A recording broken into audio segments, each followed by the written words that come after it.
സാറിന് വോയിസ് ഇട്ടാൽ കേൾക്കാനുള്ള സമയം ഉണ്ടാവില്ല എന്നറിയാം. അതുകൊണ്ടാണ്. എങ്കിലും ഞാൻ എൻ്റെ മനസ്സിലെ സന്തോഷം പറഞ്ഞറിയിക്കാൻ പറ്റാത്ത സന്തോഷം നന്ദിയും സാറിനോടും പ്രപഞ്ചത്തിനോടും ഞാൻ അറിയിക്കുന്നു. അപ്പോൾ ഏപ്രിൽ 25 വലിയ വിഷമത്തോട് കൂടിയിട്ട് ഒരിക്കലും വിചാരിക്കാത്ത കാര്യമാണ്. മാല നഷ്ടപ്പെട്ടെന്ന് സാറിൻ്റെ അടുത്ത് പറഞ്ഞിരുന്നല്ലോ.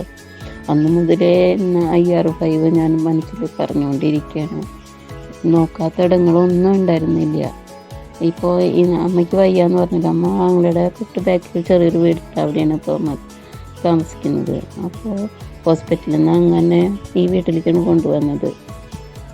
അപ്പോൾ ഇന്നലെ ഇന്നും ഞാനിവിടെ വന്ന് വേണ്ട കാര്യങ്ങൾ ചെയ്തിട്ട് വൈകുന്നേരം വീട്ടിലേക്ക് പോകും. അങ്ങനെയാണ് പതിവ്. അപ്പോൾ ഇന്നലെ ഞാൻ TV മുകളിൽ ഒരു ബൗള് വെച്ചിട്ടുണ്ട് ചില്ലറ പൈസ ഇടാനായിട്ട്. അതിൽ ഇന്നലെ ബസ്സിനെടുത്ത് പൈസ എടുത്ത് പറഞ്ഞു വരുന്നത് എല്ലാ കാര്യങ്ങളും അറിയണമെന്ന് വെച്ചിട്ടാണ്. അതിന് പൈസ എടുത്ത് പോകുന്ന ബസ് സ്റ്റാൻഡിൽ അങ്ങോട്ടും ഇങ്ങോട്ടൊക്കെ പോകുന്നു. ഇന്ന് പൈസ എടുക്കുമ്പോണ്ട് സാറേ കാണാതായ മാല അതിൽ കിടക്കുന്നു.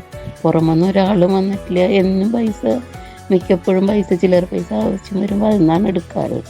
ഇനി അതിൻ്റെ അടിയിൽ വെട്ട് കിടക്കുന്നതോ പൈസ തീർന്നപ്പോൾ മാല മീത വന്നതോ എന്താണെന്നൊന്നും എനിക്കറിയില്ല.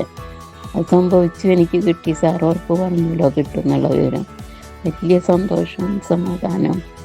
ഒരു മുട്ട് സൂചി പോയാലും നമുക്കതൊരു വിഷമം തന്നെ. ഇത് എൻ്റെ ശ്രദ്ധക്കുറവോ ഓർമ്മക്കുറവായിരുന്നു. കല്യാണത്തിൻ്റെ ടെൻഷനും എല്ലാം കൂടിയിട്ട് എല്ലാത്തിനും ശ്രദ്ധ വെക്കണം. അപ്പോഴേക്കും അമ്മ അന്ന് വീണ്ടും വീണിട്ട് എൻ്റെ അടുത്ത് തന്നെയായിരുന്നു. അപ്പോൾ ആ കാര്യങ്ങൾ നോക്കണം.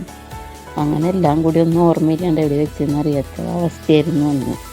എന്തായാലും എനിക്ക് വളരെ നന്ദിയുണ്ട് സാർ. എനിക്ക് ഒരിക്കലും മിറാക്കിൾ പോലെയാണ് അതിൽ സാധനം എടുക്കുന്നുണ്ടായിരുന്നത്. ഞാൻ എന്നിട്ട് മരുമകളവിടെ അടിച്ചു വരുമ്പോൾ അവൾക്ക് ഇവിടുന്ന് ഒരു മാല കിട്ടി. സ്വർണ്ണം എന്നുള്ള നിലയ്ക്കല്ല ഒറ്റ ആൾക്കും അറിയില്ല. എനിക്ക് മാത്രമേ അറിയുള്ളൂ അത് പോയി എന്നുള്ള വിവരം. എന്നിട്ട് മോൾക്ക് ഇവിടുന്ന് കിട്ടിയപ്പോൾ വലിയ അമ്മ എനിക്കൊന്നും കിട്ടിയില്ലല്ലോ, എന്തേ ചോദിക്കാമെന്ന് പറഞ്ഞു. അല്ല ഒന്നുമില്ല, ഞാൻ വെറുതെ ചോദിച്ചതാണ്. ഇതിലൊരു മാല കിടക്കുന്നുണ്ടായിരുന്നു ഗോൾഡ് എന്നുള്ള നിലയ്ക്കല്ല അങ്ങനെയെന്ന് പറഞ്ഞു. പിന്നെ ഏട്ടൻ പറമ്പിലേക്ക് പോയിരിക്കുന്നു. പറമ്പിൽ പോയി വന്നപ്പോൾ അങ്ങനെ ചോദിച്ചതിൽ മാല എങ്ങനെ ഇട്ടുണ്ടത്. ആളും കണ്ടിട്ടില്ല, പുറമൊന്നൊരു ഒറ്റാളും വന്നിട്ടുമില്ല.